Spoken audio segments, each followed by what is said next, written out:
জীবন, এই জীবন আসলে কি? এ হলো জন্ম থেকে মৃত্যু পর্যন্ত এই সময়। কিছু মানুষ এটা বলে থাকেন যে এই যে নিঃশ্বাস নিচ্ছি, এই হলো জীবন। আর প্রত্যেক ব্যক্তি, প্রত্যেক প্রাণী, তাদের নিঃশ্বাস নির্ধারিত থাকে, নির্দিষ্ট হয়ে থাকে। তাকে সেই নির্ধারিত নিঃশ্বাস নিতেই হয়, তারপর তিনি মৃত্যু লাভ করেন। কিন্তু এটা কি সত্যি? সত্যি কি মনুষ্য জীবন এই নিঃশ্বাসের উপর নির্ধারিত থাকে? এই নিঃশ্বাসের গণনাই কি মনুষ্য জীবনের অস্তিত্ব? কখনোই নয়। মনুষ্য জীবন শুধু কিছু নিঃশ্বাস নয় যা একদিন থেমে যাবে।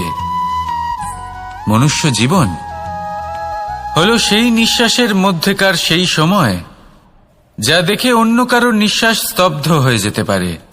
সেই মুহূর্ত যেখানে মানুষ আপনার মধ্যে সেই প্রেম দেখতে পারে, আপনার সাহস দেখতে পারে, আপনার শক্তি দেখতে পারে, আপনার চেষ্টা দেখতে পারে, আপনার পরিশ্রম দেখতে পারে, অন্যায় আর দুর্নীতির বিরুদ্ধে আপনার যুদ্ধ দেখতে পারে। জীবনে গুরুত্বপূর্ণ সেই মুহূর্ত, সেই সময় যেটা আপনি বেঁচে আছেন। সেই সময়ে আপনি এই সংসারের অন্য ব্যক্তিদের জীবন বাঁচার একটা দিশা দেখাতে পারেন, একটা প্রেরণা যোগাতে পারেন, শক্তি দিতে পারেন, আশা দিতে পারেন। তাই জীবনে এটাই করুন, এমন একটা জীবন যাপন করুন যা অন্যের জন্য আদর্শ হয়ে থাকে। এটাই করুন আর আমার সাথে ভালোবেসে বলুন, রাধা রাধা। আমরা সবাই নিজেকে স্বচ্ছ রাখতে চাই, শুদ্ধ রাখতে চাই, পবিত্র রাখতে চাই। আর দেখতে গেলে এটা হলো আমাদের কর্তব্যও বটে। এবার এটার জন্য আমরা কি না করি। যখনই আমরা সকালে উঠি তখন উঠেই আমরা দাঁত মাজি।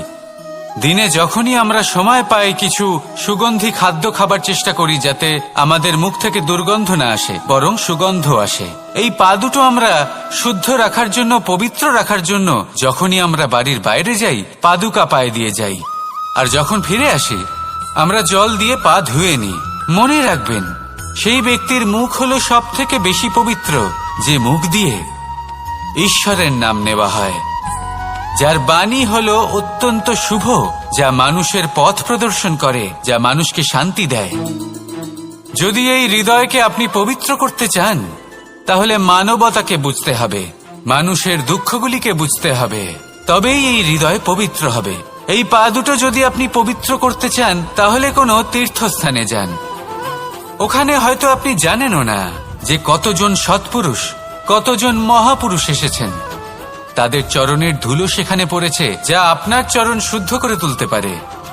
যদি এই হাতগুলি আপনি পবিত্র করতে চান তাহলে এই হাত দিয়ে শুভ কর্ম করুন, দান করতে শিখুন।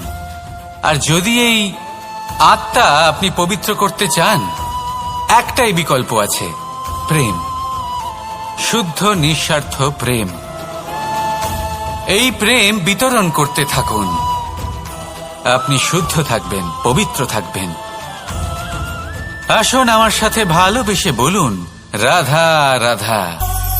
কখনো এটা ভেবে দেখেছেন কোনো বিশেষ স্থানে বা বিশেষ পরিস্থিতিতে সবথেকে বেশি গুরুত্বপূর্ণ কি হতে পারে? যদি শরীরের কথা বলি তাহলে সবথেকে বেশি গুরুত্বপূর্ণ হলো মস্তিষ্ক আর মন। যদি ব্যবসার কথা বলি তাহলে সবথেকে গুরুত্বপূর্ণ হলো ধন। রাজ্যের বিষয়ে কথা বললে সবথেকে গুরুত্বপূর্ণ হলো রাজা। আর সমাজের কথা যদি বলি তাহলে সবথেকে গুরুত্বপূর্ণ হলো আমাদের গুরু। এবার এই সব গুরুত্বপূর্ণ এই কারণেই কারণ এদের হাতেই সব থাকে। দেখুন, হয় এরা আমাদের উত্থানের পথে নিয়ে যেতে পারে অথবা আমাদের পতনের দিকে নিয়ে যেতে পারে।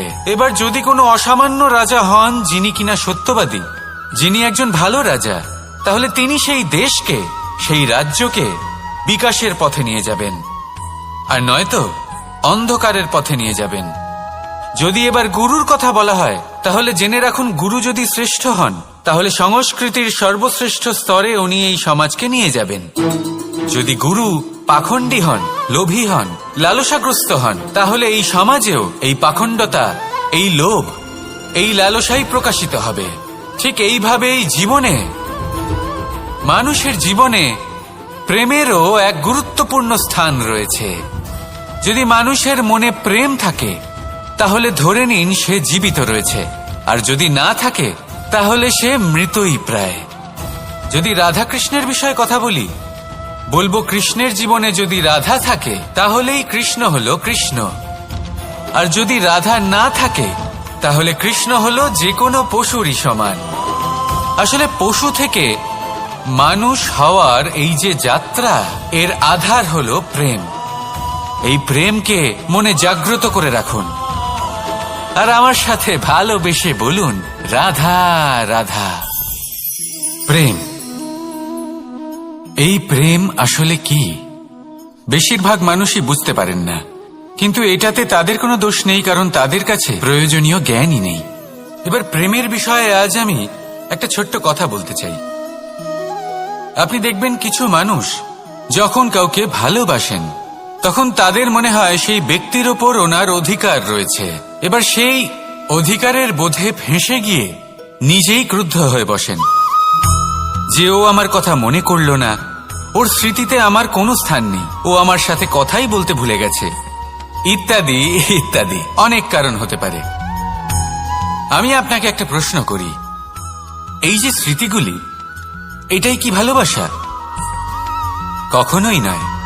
প্রেম তো হলো সেই আবেগ, সেই বোধ যা এক সুগন্ধিত ফুলের মতো আপনার জীবনকে, আপনার মনকে আনন্দিত করবে, প্রসন্নতার দ্বারা ভরিয়ে তুলবে। প্রেম হলো সেই বোধ। তাই যদি আপনি প্রেমকে বুঝতে চান তাহলে প্রেমের ভাবনাকে বোঝার চেষ্টা করুন। প্রেমকে যদি যাপন করতে চান তাহলে আবেগের দ্বারা যাপন করুন, স্মৃতির দ্বারা নয়। স্মৃতির কি আছে? আজ আছে, পরবর্তীকালে নাও থাকতে পারে। সময়ের সাথে এই স্মৃতি ফিকে হয়ে যেতে পারে, কিন্তু এই আবেগ তা চিরকাল মনের মাঝে থেকে যায়। তাই আসুন আর আমার সাথে ভালোবেসে বলুন, রাধা রাধা। রাজ্য, শাসন, সাম্রাজ্য, সংস্থাপনা, এগুলিকে সফল কখন বলা যেতে পারে? কোন কোন বুদ্ধিজীবী বলেন তখন যখন চারিদিকে শান্তি থাকে, কারোর মনে কোনো প্রশ্ন থাকবে না, শঙ্কা থাকবে না। কিন্তু আমার মনে হয় এটা অনুচিত।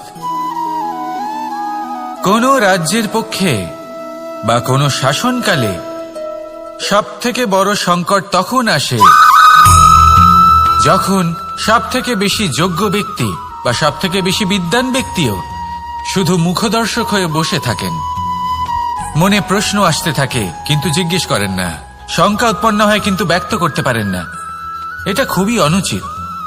এই যে প্রশ্ন, তা আসা খুব ভালো।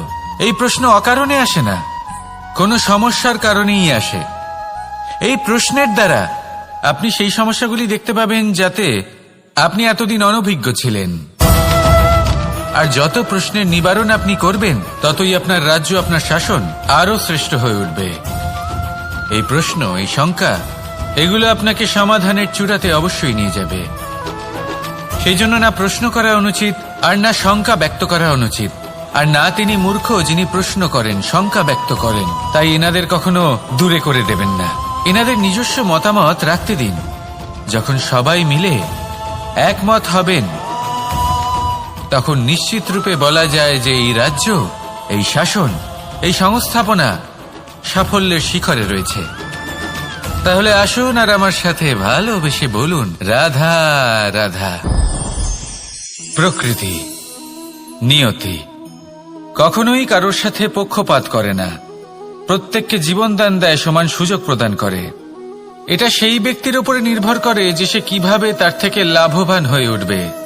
তার নির্বাচনের উপর নির্ভর করে, তার দৃষ্টিভঙ্গির উপর নির্ভর করে যে সে কতটা ধনাত্মক বা কতটা নেতিবাচক। দুই ধরনের মানুষ হন। এমন কিছু মানুষ হন যারা প্রত্যেক পরিস্থিতি, প্রত্যেক সমস্যা এবং বিপদে সুযোগ খুঁজে বের করেন। আর কিছু এমন মানুষ রয়েছেন যারা যে কোনো সুযোগে কোথাও না কোথাও থেকে একটা সমস্যা খুঁজে বের করেন। এবার আপনি কি চান? আপনি সুযোগ চান, তাহলে সুযোগ পাবেন। আপনি সমস্যা পেতে চান, সমস্যা তো আপনি চাইলেই খুঁজে পাবেন। চয়ন আপনারই যে আপনি কতটা ধনাত্মক থাকতে চান, কতটা নেতিবাচক থাকতে চান। ধনাত্মক থাকুন, জীবনে সব কিছু সম্ভব হবে। আসুন আর আমার সাথে ভালোবেসে বলুন রাধা রাধা। যখনই আমরা কথা বলি জলরাশির বিষয়ে, যখন আমরা তুলনা করি, তখন আমাদের খুব ভালো লাগে মিষ্টি সরোবর, পুকুর, নদী, আর আমরা অপেক্ষা করে থাকি সাগরের জন্য, সমুদ্রের জন্য। কেন করি? কারণ এই সাগর, এই সমুদ্র, এ হলো অত্যন্ত বিশাল আর ভয়ানক। এর জলও কিন্তু নোনতা, যা আমরা পান করতে পারি না। কখনো ভেবে দেখেছেন এই সমুদ্রের অন্তরে এই নোনতা জল, এই নোনতা ভাব, এটা আসে কোত্থেকে? এই যে সমুদ্র, যে প্রবাহমান নদীর থেকে যে খনিজ নির্গত হয়, তার ভান্ডার হলো এটা। সেই খনিজকে নিজের অন্তরে গ্রহণ করে, সেই নোনতা ভাব নিজের মধ্যে সমাহিত করে, আর তারপর সেই নোনতা জল বাষ্পে পরিণত হয়ে ওপরে উঠে যায়, যা মেঘ হয়ে আপনার ওপর মিষ্টি বৃষ্টি হয়ে ঝরে পড়ে। এ হলো সমুদ্রের ত্যাগ, যার জন্য আপনি মিষ্টি জল পান করতে পারছেন, সে নদী থেকেই হোক বা সরোবর থেকে। সেই জন্যই হয়তো সাগর হলো এত মহান, হয়তো সেই জন্যই রত্ন সাগরে পাওয়া যায়। তাই মনে রাখবেন, ক্ষমতা তারই হয় যে ত্যাগ করতে জানে, কোনো বিষকে নিজের মধ্যে ধারণ করে নিতে জানে। তাহলে আপনিও এটাই করুন, এতটাই শক্তিশালী হয়ে উঠুন, আর আমার সাথে ভালোবেসে বলুন রাধা রাধা। বৃষ্টির ফোঁটা কত ছোট, কিন্তু সাগর কত বড়, হিমখণ্ড কত ছোট, হিমালয় কত বড়। কত পার্থক্য আছে দেখুন, দশরথ পুত্র রাম আর শ্রীরাম। দেখুন, একটা ফোঁটা একসাথে মিলিত হয়ে তখন এই বিশাল সাগর তৈরি হয়। সকল হিমখণ্ড যখন একসাথে মিলিত হয় তখন এই বিশাল মহান হিমালয় গঠিত হয়। সেইভাবেই একটা ছোট্ট বনবাস দিয়ে শুরু হয়েছিল একটা যাত্রা, রাম থেকে শ্রীরাম হবার পথে, মর্যাদা পুরুষোত্তম হবার জন্য। কিন্তু এর থেকে আপনি কি শিখলেন? বিন্দু আসলে মহান নয়, মহান হলো সাগর। হিমখণ্ড মহান নয়, মহান হলো হিমালয়। অর্থাৎ কোনো মহান কাজ করার জন্য বা মহান হবার জন্য আপনাকে আরম্ভ করতে হবে ছোট থেকে। একটা অত্যন্ত সরল কিন্তু একটা গুরুত্বপূর্ণ কথা আমি আপনাকে বলতে চাই। দেখুন, আরম্ভ করার জন্য প্রথমেই আপনার মহান হবার কোনো প্রয়োজন নেই, কিন্তু হ্যাঁ, মহান হবার জন্য প্রথমে আরম্ভ করা অত্যন্ত প্রয়োজনীয়। আপনি যদি শুরুই না করেন তাহলে কখনো মহান হতেই পারবেন না। প্রকৃত নিষ্ঠা দ্বারা আরম্ভ করুন। আপনার পদক্ষেপ, আপনার কর্ম যতই ক্ষুদ্র হোক না কেন, তা করতে থাকুন, নিরন্তর চেষ্টা করতে থাকুন। তারপর দেখবেন এই যে মহানুভবতা নিজে পথ চলে আপনার কাছে আসবে। তাই আপনি এটাই করুন আর আমার সাথে ভালোবেসে বলুন রাধা রাধা। কোনো প্রাণী, মানুষ অত্যন্ত চঞ্চল হয়, একদম জলের মতো। জলও অত্যন্ত চঞ্চল, অত্যন্ত উৎসুক। জল সবসময় উৎসুক হয়ে থাকে আকাশের কাছে যাবার জন্য। সেই জন্য সে নিজেকে জ্বালায়, বাষ্প হয়, আর আকাশে পৌঁছে মেঘে সমাহিত হয়ে যায়। তারপর সেই জল উৎসাহিত হয়ে থাকে যে ও কবে বৃষ্টির ধারা হয়ে মাটিতে ঝরে পড়বে। প্রখর বায়ুর বেগ সহ্য করে, তারপর মাটিতে ঝরে পড়ে। এটা জল কিভাবে করতে পারে? তার উত্তর হলো এটাই যে জল যাত্রার উদ্দেশ্য আর মাহাত্ম্য বুঝতে পারে। আর সত্যি বলতে এই যাত্রা কিন্তু অত্যন্ত গুরুত্বপূর্ণ। দুর্ভাগ্যজনক বিষয় হলো এটাই যে মানুষ তার নিজেরও একটা যাত্রা থাকে, কিন্তু সে তার মাহাত্ম্য, তার উদ্দেশ্য বুঝতেই পারে না। সে শুধু ব্যস্ত হয়ে থাকে লক্ষ্য প্রাপ্তির দিকে, কিন্তু জীবনের যে আসল সুখ রয়েছে তা এই যাত্রার মধ্যেই লুকিয়ে রয়েছে। সেই জন্য এই যাত্রা যাপন করতে শিখে নিন, এর আনন্দ উপভোগ করতে শিখে নিন। কারণ যে ব্যক্তি এই যাত্রায় আনন্দ নিতে শিখে যান, আনন্দ উপভোগ করতে শিখে যান, সে নিজের লক্ষ্যে নিশ্চিত রূপে পৌঁছে যান। তাই নিজের এই যাত্রার প্রত্যেক মুহূর্ত উপভোগ করতে থাকুন আর এই আনন্দ সহকারে বলুন, রাধা রাধা। কথোপকথন অত্যন্ত গুরুত্বপূর্ণ। এটা প্রত্যেক সম্পর্কের জন্য, বরং জীবনের জন্য অত্যন্ত গুরুত্বপূর্ণ। যদি কথোপকথন না হয় তাহলে আপনি অপর মানুষকে বুঝবেন কি করে, বা উনি আপনাকে বুঝবেন কি করে? এবার কথোপকথনের দুটি পদ্ধতি থাকে। প্রথম হলো আপনি সামনের মানুষের কথাটা বুঝতে চাইলেন। দ্বিতীয় পদ্ধতি, আপনি নিজের কথা সামনের মানুষকে বোঝাতে চাইলেন। বেশিরভাগ সময় এটা হয় যে এই কথোপকথন ঝগড়াতে পরিণত হয়। কেন এমন হয়? কারণ না আমরা নিজের কথা সামনের মানুষকে বোঝাতে পারি, না সামনের মানুষ আমাদের বুঝতে পারেন। এটা কেন হয়? কারণ আমরা সামনের মানুষের কথাটা শুনি, কিন্তু সেটা বোঝার চেষ্টা করি না, তাকে উত্তর দিতে চাই। জীবনে সামনের মানুষের কথা শুনুন তাকে বোঝার জন্য, দেখবেন সব ভালো হয়ে যাবে। কারণ যে কোনো প্রশ্নের উত্তর আর যে কোনো উত্তরের আরও একটা প্রশ্ন, এটা শুধুমাত্র ঝগড়া সৃষ্টি করে। বরং সামনের মানুষের কথা শুনবেন শুধু তাকে বোঝার জন্য, তার কথা বোঝার জন্য। এই কথোপকথন প্রেমকে জন্ম দিয়ে থাকে। তাহলে আপনিও এটাই করুন আর আমার সাথে ভালোবেসে বলুন, রাধা রাধা। অমৃত আসলে কি? আমরা সবাই জীবনে অমৃত লাভ করতে চাই, কিন্তু এই অমৃত আসলে কি? এ কি অমরত্ব লাভ করার কোনো মন্ত্র, নাকি সামনে এগোনোর কোনো পথ? নাকি অমৃত সেই রস যা অসুর আর দেবতারা সমুদ্র মন্থন করে লাভ করেছিলেন? নাকি সেই ওষুধ যা ঋষি মুনিরা ভ্রমণ করে খুঁজে বের করেছিলেন? অমৃত যদি কিছু হয় তাহলে তা হলো আশা। কখনো কোনো মাতাকে দেখুন, উনি নিজের সন্তানকে কত আগলে রাখেন, তার যত্ন নেন, তার পালন পোষণ করেন, এই আশা নিয়ে যে পরবর্তী জীবনে এই সন্তান খুব বড় কিছু করবে, ওনাদের খুব ভালোবাসবে। এবার আগামী দিনে কি হতে চলেছে তা আমরা জানি না, পরমুহূর্তে কি হতে চলেছে তা আমরা জানি না, আগামী মুহূর্তে আপনি জীবিত থাকবেন কিনা সেটাও আমরা জানি না।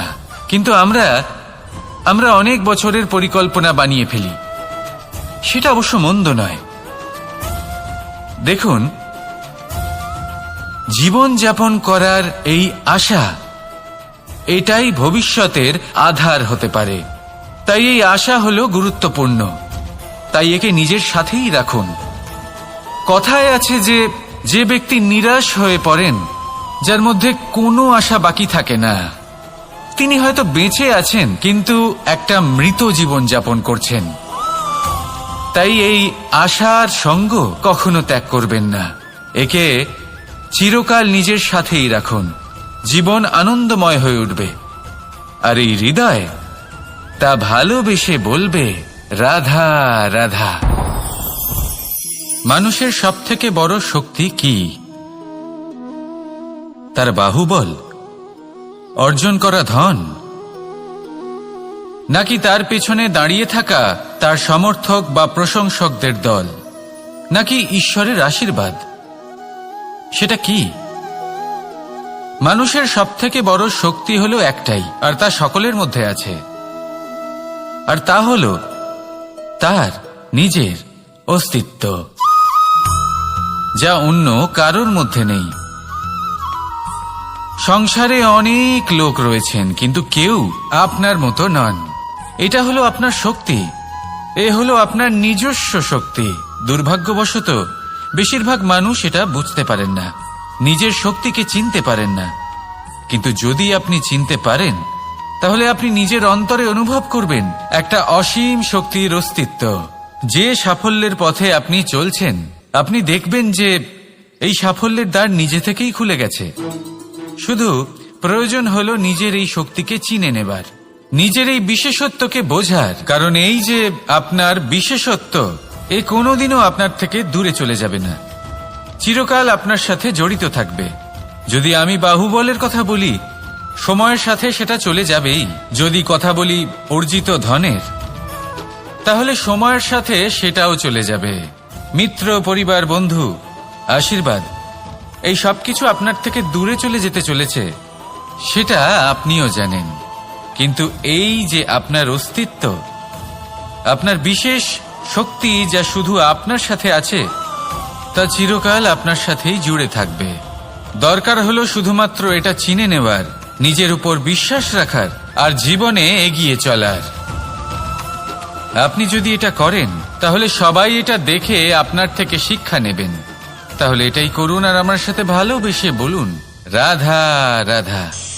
জীবনে অনেক সময় আমরা সমস্যার জালে এমন ভাবে জড়িয়ে পড়ি যে আমরা বুঝতেই পারি না যে আমাদের কি করা উচিত, কার সাহায্য চাইবো, কার সাথে দেখা করব, বুঝতেই পারি না।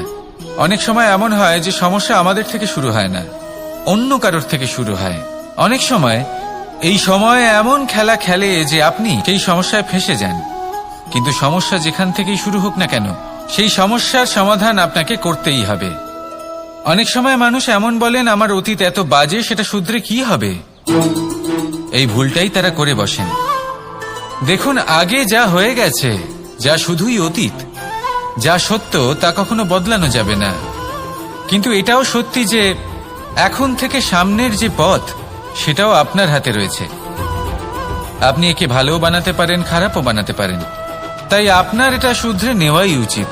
কারণ মানুষ আসলে তার নিজের অতীতকে নয়, তার বর্তমানকে প্রভাবিত করতে পারে।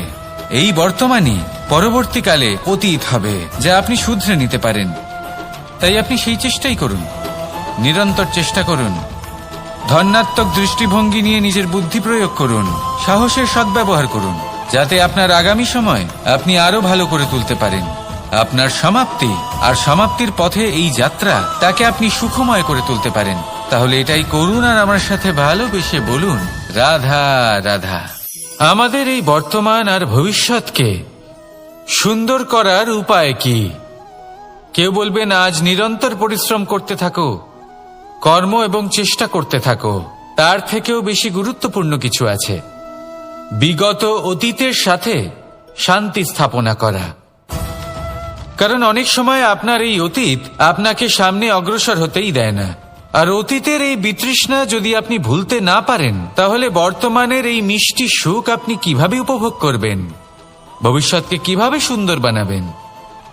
তাই এই অতীতকে ভুলে যান, এর থেকে যা শিক্ষা প্রাপ্ত করার করে নিন, আর বর্তমান এবং ভবিষ্যৎকে আরো সুন্দর করে তুলুন। আর আমার সাথে ভালোবেসে বলুন, রাধা রাধা।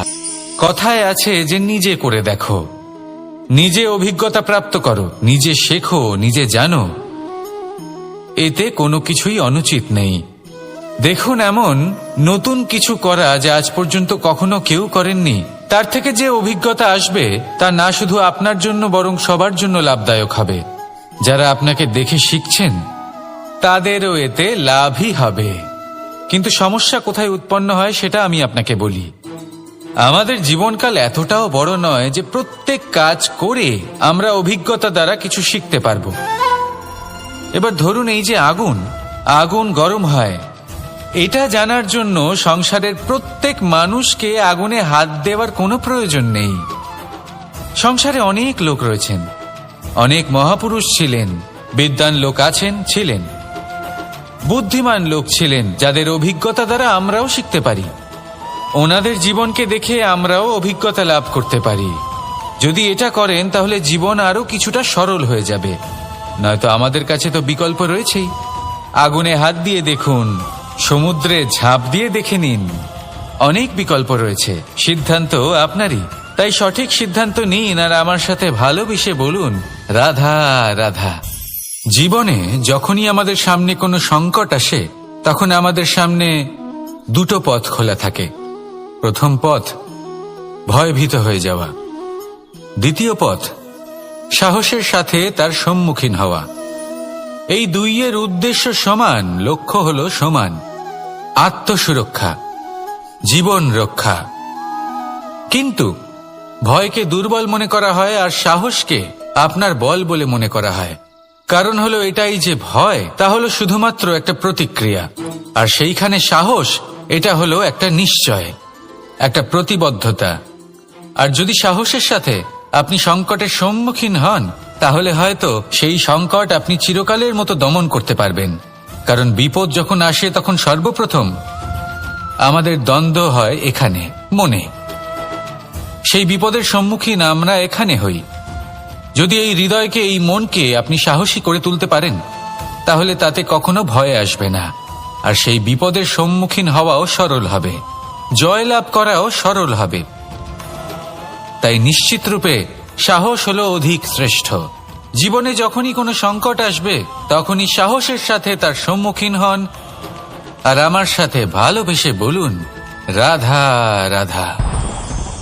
আমরা সকলে জীবনে ঈশ্বরের কাছে কিছু না কিছু প্রার্থনা করি, আর ঈশ্বর যখন আমাদের মনস্কামনা পূরণ করেন তখন আমরা প্রসন্ন হয়ে যাই। কিন্তু যখন ঈশ্বর আমাদের মনস্কামনা পূর্ণ করেন না, তখন আমরা ভাবি, সন্দেহ করি যে সত্যি ঈশ্বর আছেন। আপনাকে একটা কথা বলি, আপনি যদি ঈশ্বরের সম্মুখে নিজের ইচ্ছে বা মনস্কামনা রাখেন আর ঈশ্বর তা পূরণ করেন, তার অর্থ হলো ঈশ্বর এটা জানেন যে আপনার তার প্রয়োজন রয়েছে। কিন্তু যদি আপনি কামনা করেন আর তা পূর্ণ না হয়, তাহলে শুধু এটা মনে রাখবেন যে ঈশ্বর সেই সব দেখতে পান যা আপনি দেখতে পাচ্ছেন না। দ্বিতীয় কারণ হলো এটা, ঈশ্বর এটা খুব ভালো করে জানেন যে যে ইচ্ছে আপনি রাখছেন, সেই ইচ্ছে আপনি নিজের জোরে পূর্ণ করতে পারেন। তাই যদি আপনার ইচ্ছে ঈশ্বর পূর্ণ করেন, তাকে ধন্যবাদ জানান। আর যদি উনি আপনার ইচ্ছে পূর্ণ না করেন, তাহলে আরো ধন্যবাদ জানান। কারণ হয় উনি আপনার মঙ্গল চাইছেন, বা উনি আপনাকে ততটাই যোগ্য বলে মনে করছেন যে আপনি নিজেই নিজের ইচ্ছে, নিজের স্বপ্ন পূরণ করতে পারবেন। নিজের কর্ম করতে থাকুন, জীবনের সামনে এগোতে থাকুন, আর আমার সাথে ভালোবেসে বলুন, রাধা রাধা। একটা গাই আর একটা বাছুরের মধ্যে কেমন সম্পর্ক থাকে? একটা গাই নিজের বাছুরকে ডাকে, আর সেই বাছুর হাজার হাজার গাইয়ের মধ্যে থেকেও নিজের মাকে চিনতে পেরে যায়, আর নিজের মায়ের সাথে এসে জড়িয়ে পড়ে। আর কিছুটা ঠিক এরকমই সম্পর্ক হলো আপনার কর্ম এবং আপনার কর্মফলের মধ্যে। আপনি যেমন কর্ম করবেন, আপনার কর্ম আপনার কর্মফলকে ডাক দেবে, আর আপনার কর্মফল কোথাও না কোথাও থেকে আপনাকে খুঁজতে খুঁজতে এসে আপনার সাথে জড়িয়ে পড়বে। তাই উচিত এটাই হবে যে আপনি সৎকর্ম করুন। কারণ ঈশ্বর যদি আপনাকে আপনার ভুলের জন্য ক্ষমা করেও দেন, আপনার কর্ম কিন্তু করবে না। তাই যদি আপনি দুষ্কর্ম করতে চলেছেন, তাহলে আপনি প্রস্তুত থাকুন। আর যদি আপনি শুভ কর্ম করতে চলেছেন, তাহলেও আপনি প্রস্তুত থাকুন। আপনার কর্ম যেমন হবে, তেমন ফল আপনার কাছে নিজে থেকেই চলে আসবে। আজ না হোক কাল, কাল না হোক অন্য কোনো সময়, অবশ্যই আসবে। আসুন আমার সাথে ভালোবেসে বলুন, রাধা রাধা। আম এবং নিম, এই দুই যে যার স্থানে অত্যন্ত বিশেষ, অত্যন্ত শ্রেষ্ঠ। আম আমাদের শক্তি বাড়ায়, আর অন্যদিকে নিম রোগের সাথে লড়াই করার আমাদের ক্ষমতা বাড়ায়। এবার আম অত্যন্ত মিষ্টি হয়, আর নিম অত্যন্ত তিক্ত। তাই এই কারণে কি নিমের নিরাশ হওয়া উচিত, বা নিজেকে ঘৃণা করা উচিত? তার স্বাদ তিক্ত? কখনোই নয়। দেখুন, নিম তিক্ত, এতে নিমের কোনো দোষ নেই। দোষ হলো জিহ্বার, যে মিষ্টি পছন্দ করে, তিক্ত পছন্দ করে না। কিন্তু যদি আপনি নিজের জীবনে নিমের প্রয়োগ না করেন, তাহলে আপনার রোগ প্রতিরোধ ক্ষমতা বাড়বেই না। তাই নিম হলো অত্যন্ত গুরুত্বপূর্ণ। এর থেকে আপনি কি শিক্ষা পেলেন? এটাই যে জীবনে কখনো অন্য কারোর মাপকাঠি দ্বারা নিজেকে পরখ করবেন না। আপনার যোগ্যতা, আপনার বিশেষত্ব, আপনার গুণ, অপগুণ, এই সব কিছু আপনি নিজে বুঝে নিন, সেটাই যথেষ্ট। আসুন আর আমার সাথে ভালোবেসে বলুন, রাধা রাধা। আপনি কি কখনো কুয়ো থেকে কাউকে জল বের করতে দেখেছেন? একটা পাত্রকে দড়ি দিয়ে বাঁধা হয়, তারপর তাকে কুয়োতে ফেলা হয়, টেনে তুলতে হয়, তবেই জল পাওয়া যায়। খুব সহজ ব্যাপার। কিন্তু কখনো এটা ভেবে দেখুন, কুয়োতে পাত্র ফেলার পরে যদি পাত্র সোজা হয়ে থাকে তাহলে তা জলে প্রবেশ করতেই পারবে না। না জল সেই পাত্রে প্রবেশ করতে পারবে, সেই পাত্রকে নত হতে হবে, তবেই জল সেই পাত্রে প্রবেশ করবে, তবেই টেনে আনলে সেই জল আপনার তৃষ্ণা নিবারণ করবে। আর এর মধ্যে জীবনের একটা মূল্যবান শিক্ষা লুকিয়ে রয়েছে, এমন এক শিক্ষা যা সংসারের প্রত্যেক মানুষের জন্য গুরুত্বপূর্ণ। আর সেই শিক্ষার নাম হল বিনম্রতা। সংসারে প্রত্যেক মানুষের বিনম্র হওয়া উচিত। আপনি নিজেকে বিনম্র করে তুলুন, আপনি বড়দের আশীর্বাদ লাভ করবেন, সাফল্যের মুখও দেখতে পাবেন। আপনি যদি বিনম্র না হন তাহলে কিছুই টিকবে না। সেই জন্য বিনম্র থাকুন আর আমার সাথে ভালোবেসে বলুন, রাধা রাধা।